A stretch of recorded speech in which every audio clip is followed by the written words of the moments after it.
Hey everybody, welcome to this week's edition of Nose Rides and Nose Dives. My name's Adam, and this week we have kind of a unique episode. So before we get started, I want you to grab yourself one of these so that you can sit back and enjoy the ride.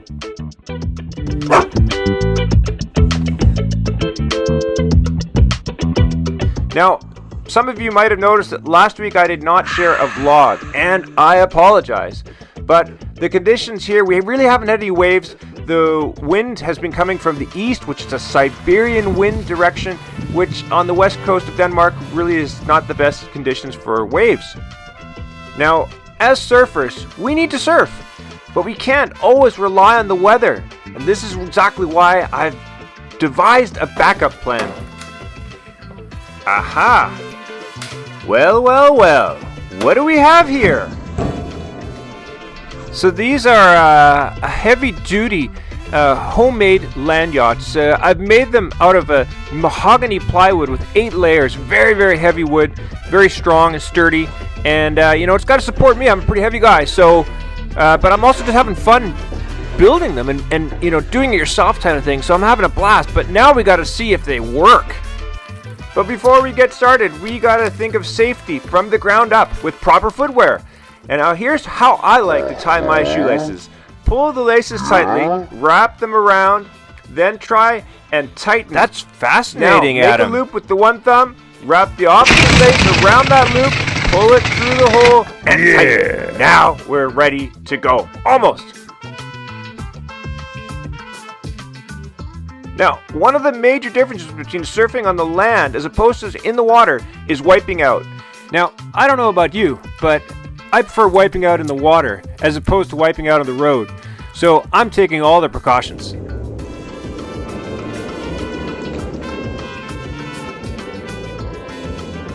So this is my homemade land yacht. And I gotta say, this is the Maiden voyage. You guys are witnessing my first ride on this skateboard here, and it is awesome. It is so stable, so smooth, and it is fast. I gotta say though, there's one thing that hasn't changed since I was a teenager, and that is people are people, and they do not like skateboarders in parkades. So I had to get in and make my practice session rather short before people phoned the 5-0 on me. I just don't get it.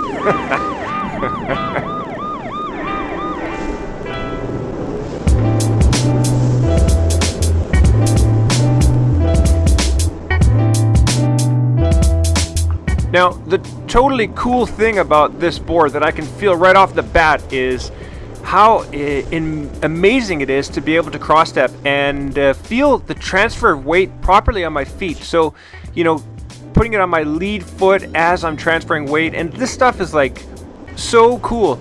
It's like I'm saving time. I can feel on the waves when you're out surfing, you often, there's so many different variables, and it's a difficult thing to practice specifically one thing. But here, no problem. Just automatically right out to the nose, and to feel so. Look at I'm even practicing what I call drop knee tail turns.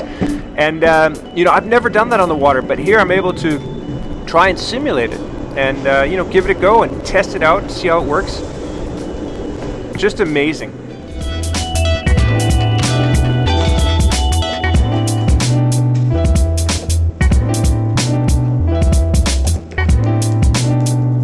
Now, this underground parkade is perfect because you probably can't see it on the camera, but there's a slight slope. So you're able to kind of go down the slope and gain some speed as I'm doing here. And just kind of, really feel like you're carving the wave and, going with it. And it's so much fun. I'm having a blast.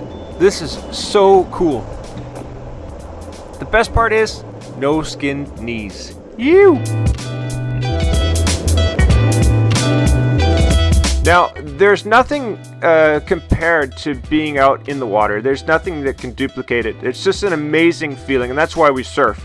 But I honestly believe that the more you can practice out of the water, and the more you can duplicate the scenario of being in the water, it's going to be good for your surfing, because you can only catch so many waves when you're out surfing.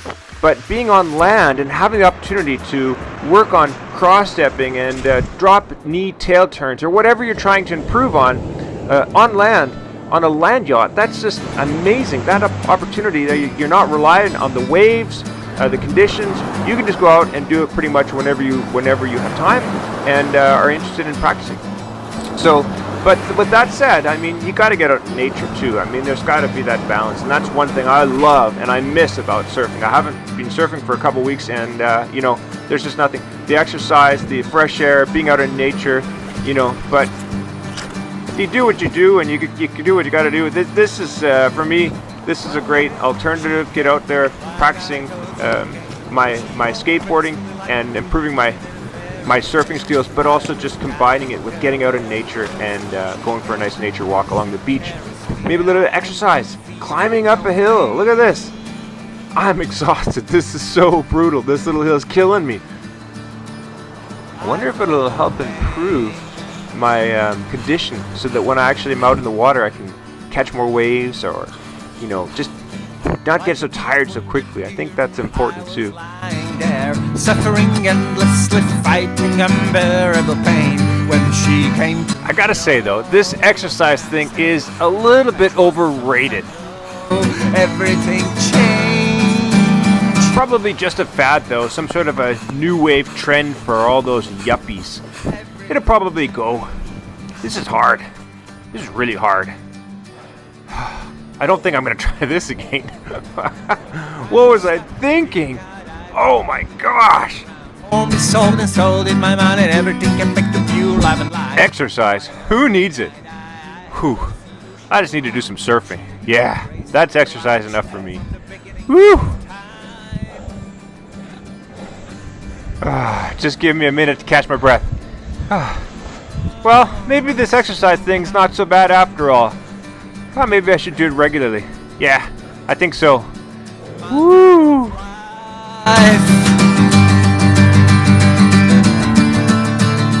Alright guys, thank you guys so much for following this vlog today, and I hope you guys are enjoying these vlogs. If you are, please be sure to hit subscribe, hit notifications, give us a thumbs up, and if you are interested in seeing other alternative methods of practicing your longboarding outside of the water, then I think you should check out this video next. Once again, thank you guys so much for tuning in. Have a great week. We'll see you all next week. Woo!